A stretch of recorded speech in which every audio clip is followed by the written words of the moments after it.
Assalamualaikum warahmatullahi wabarakatuh. Om Swastiastu, Namo Buddhaya, Salam Kebajikan. Kami dari Universitas Bina Sarana Informatika Kota Tegal dari Fakultas Teknik Informatika dan Prodi Sistem Informasi Akuntansi kelas 63 4B35. Perkenalkan, nama saya Dianova Maulia dengan NIM 632300149. Perkenalkan, nama saya Salma Juhani Fitri dengan NIM 63231043. Dan perkenalkan, nama saya Muhammad Adamali Firdaus dengan NIM 632300155. Kami di sini akan menjelaskan materi tentang pajak pertambahan nilai pada perusahaan dagang dan jasa Dan melakukan pengisian SPT tahunan menggunakan DCP secara online. Saksikan videonya. Yes. Saya akan menjelaskan sedikit poin penting mengenai perpajakan. Jadi, pajak adalah sumber penerimaan negara yang digunakan untuk membiayai pelayanan publik dan pembangunan nasional. Karena pajak merupakan suatu bagian penting dalam struktur perekonomian suatu negara. Dari semua pajak yang dipungut di Indonesia, pajak pertambahan nilai atau PPN adalah salah satu sumber penerimaan negara yang paling signifikan. Pajak pertambahan nilai atau PPN juga memiliki subjek dan objek.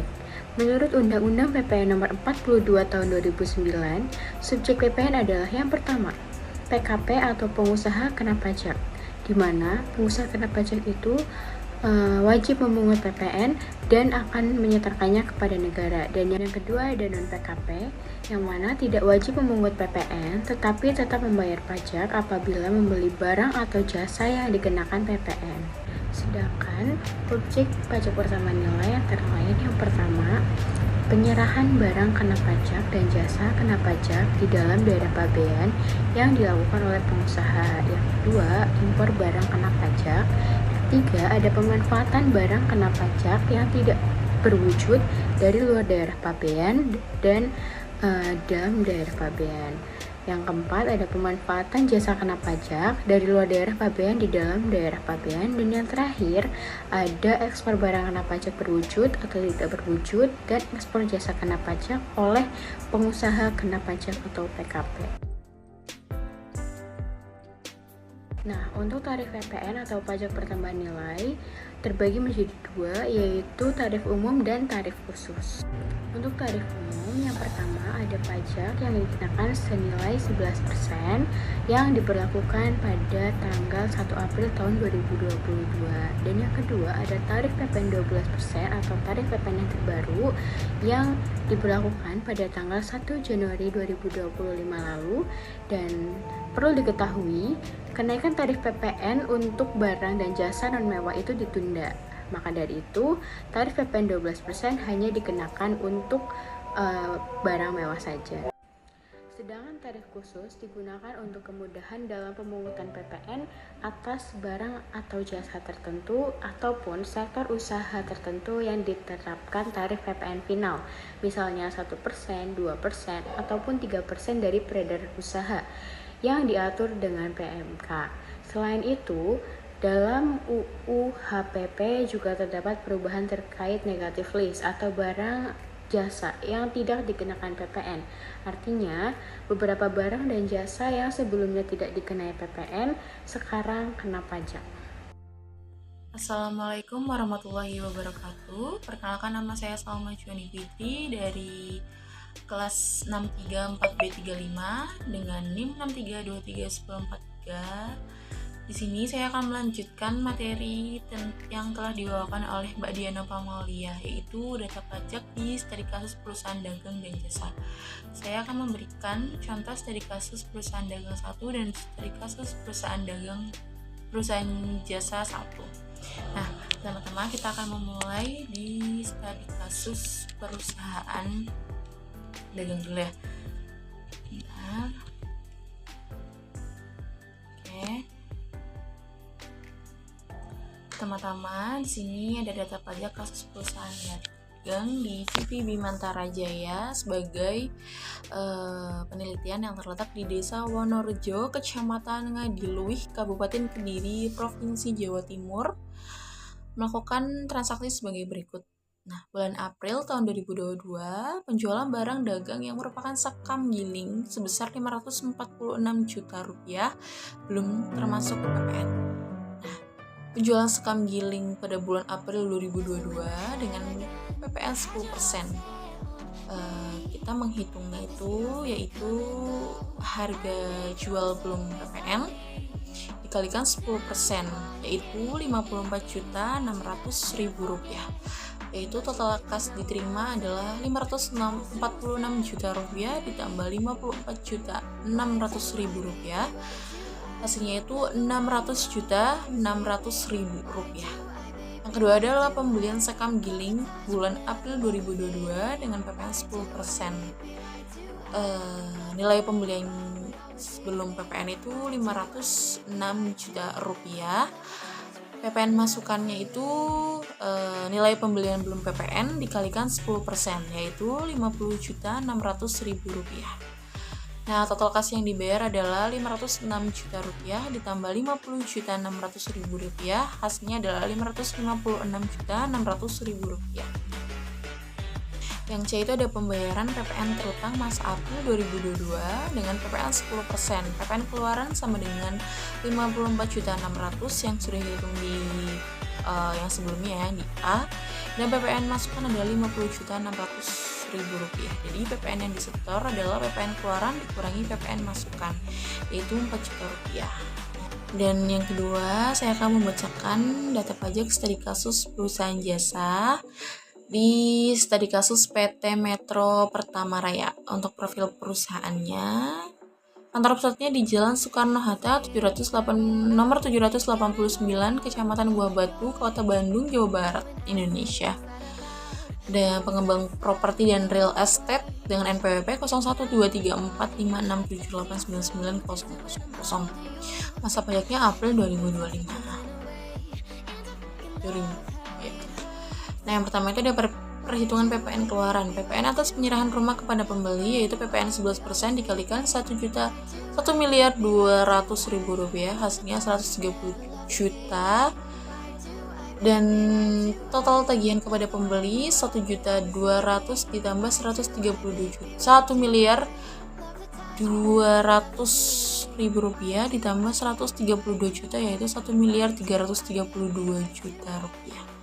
Nah, yang kedua itu ada perhitungan PPN masukan. Selama proses pembangunan rumah, PT Metro Pertama Raya mengeluarkan biaya berikut, yaitu kebutuhan semen dan material, jasa kontraktor, peralatan pendukung, dan hasilnya itu ada di 66 juta. Di nilai DPP-nya ada 600 juta rupiah dan PPN masukannya 66 juta rupiah. Dan yang C itu ada PPN terutang ke negara dikreditkan. PPN keluaran tadi kan kita sudah hitung ada di 132 juta rupiah dan PPN masukannya tadi di 66 juta rupiah.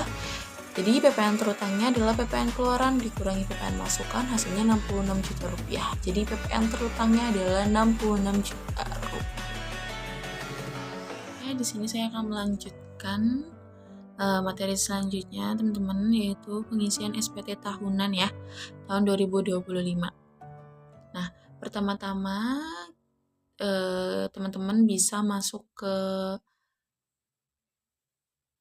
DJP online web, DJP online kemudian kita klik saja.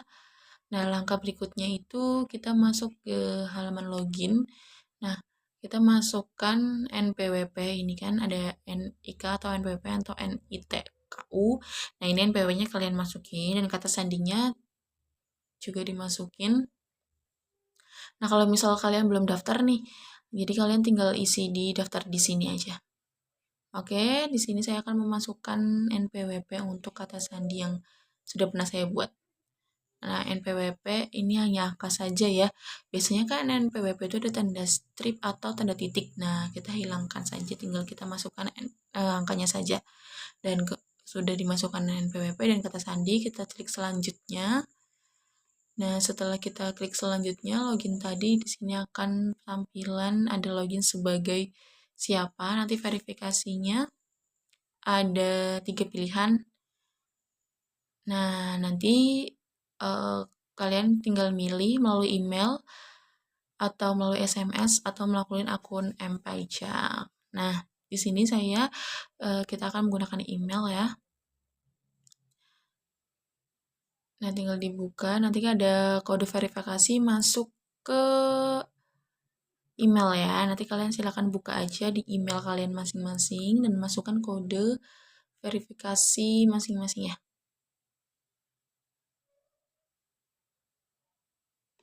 Oke, sudah memproses dan selanjutnya kita akan ini pada informasi ada profil dan bayar.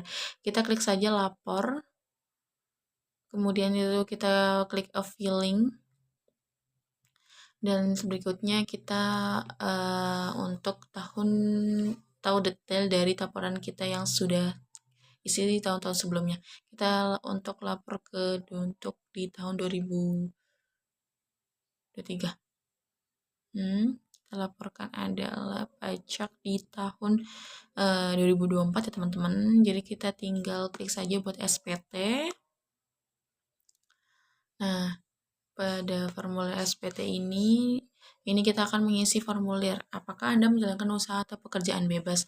Nah, maka di sini kita sesuaikan dengan perusahaan kita masing-masing ya. Nah, kalau saya sih tidak ya, jadi kita klik tidak saja. Nah, yang kedua itu apakah Anda seorang suami atau istri yang menjalankan kewajiban perpajakan terpisah MT atau pisah harta.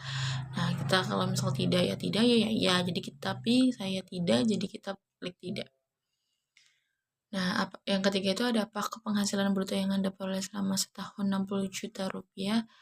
Nah, kalau misalnya teman-teman setahunnya lebih dari kurang dari 60 juta rupiah ya berarti tidak ya. Nah, yang ketiga yang ke berapa ini? 4 ya. Anda mendapatkan formulir 177S. Nah, kalau misalkan kalian pilihnya yang sebelum di aplikasi pengusaha iya, jadi nanti ada spotnya 1770. Nah, kalau kalian pilihnya tidak, kalian nanti akan mendapatkan formulir 177S. Nanti silakan kalian sesuaikan saja.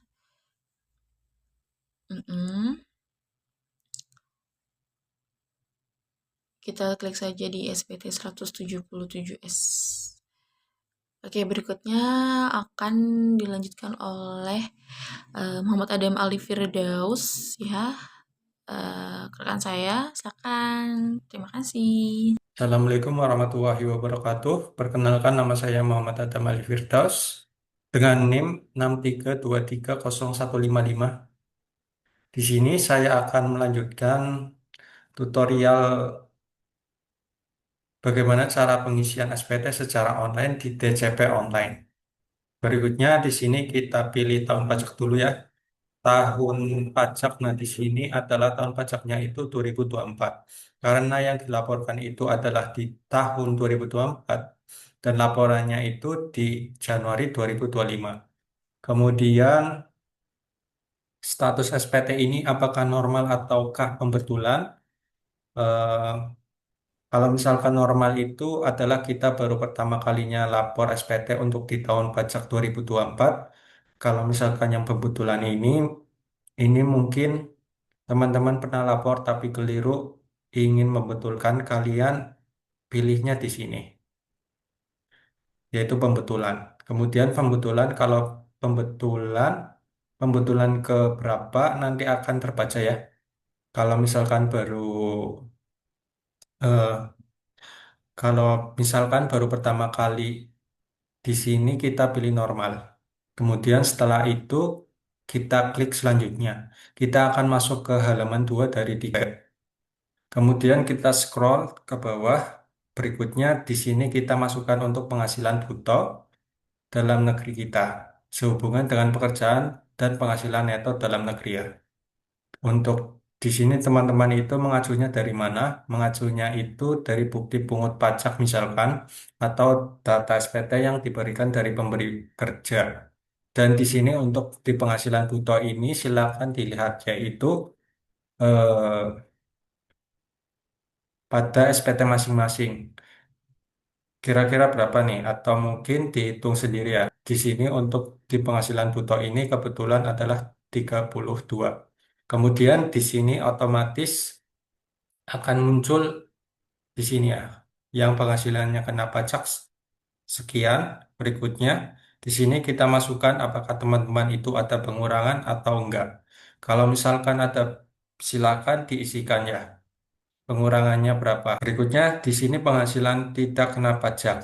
Nah, di sini kita pilih teman-teman disesuaikan ya dengan diri masing-masing. Apakah tidak kawin? Inilah tidak ada tanggungan atau mungkin tidak kawin tanggungan satu orang dan lain sebagainya. Sebagai contoh, ini kita pilihnya adalah tanggungannya 3. Berikutnya di sini akan ada nihil ya, dan setelah itu di sini kita klik berikutnya. Selanjutnya di bagian ini teman-teman kalau misalkan ada ya ini penghasilan yang dikenakan PPh final yang dikecualikan dari objek pajak. Kalau misalkan ada silakan diisikan. Kalau misalkan tidak ya ini opsional. Ini saya klik selanjutnya. Berikutnya di sini eh, untuk daftar harta dan juga kewajiban. Kemudian untuk di bagian daftar harta ini juga opsional. Kalau misalkan ingin diisikan silakan diisikan. Kalau misalkan enggak ya enggak. Ini saya enggak. Kemudian saya klik berikutnya. Kita akan diarahkan menuju ke halaman 3 dari 3. Maka di sini akan ditampilkan yaitu jenis formulir yang kita isikan. Tahun pajak, kemudian kita pembetulan ke 0 karena memang kita normal. Kemudian status SPT nihil. Kemudian jumlahnya berapa? Kemudian catatan sudah lengkap. Berikutnya di sini kita ambil kode dulu ya. Ini kita klik saja di sini yang tombol warna kuning. Di sini teman-teman bisa pilih apakah untuk kodenya itu akan dikirimkan melalui email ataukah ingin dikirimkan melalui SMS. Kalau misalkan kalian pilih yang email, maka berikutnya nanti buka email. Kalau misalkan dikirim lewat SMS, maka dibukanya SMS. Kemudian setelah dipilih, kita klik saja tombol OK. Kemudian kita akan mendapatkan tampilan sukses seperti ini. Ini adalah token telah dikirim ke email karena kita pilih email. Kemudian kita buka email berikutnya, kita kopikan kode verifikasi yang diberikan di sini. Ini kita copy, kemudian kita paste di kolom verifikasi. Ini tahun 2024. Kemudian di sini kita bisa ada tombol aksi ini, yaitu ada tombol aksi langsung kita cetak kirim ke email. Nanti untuk buktinya, dan inilah nanti yang biasanya itu dilaporkan ya teman-teman untuk ke atasan kita, bukti bahwa kita itu sudah lapor SPT tahunan di DJP online. Dan itu kita juga akan bisa yaitu mencetak bukti penerimaan elektronik yang dikirim ke email kita untuk diserahkan. Kemudian demikian tutorial kali ini. Semoga apa yang saya sampaikan dapat bermanfaat dan kurang lebihnya mohon maaf. Assalamualaikum warahmatullahi wabarakatuh. Sekian penjelasan dari kami. Kurang lebihnya mohon maaf. Terima kasih sudah menyaksikan. See you. Dadah!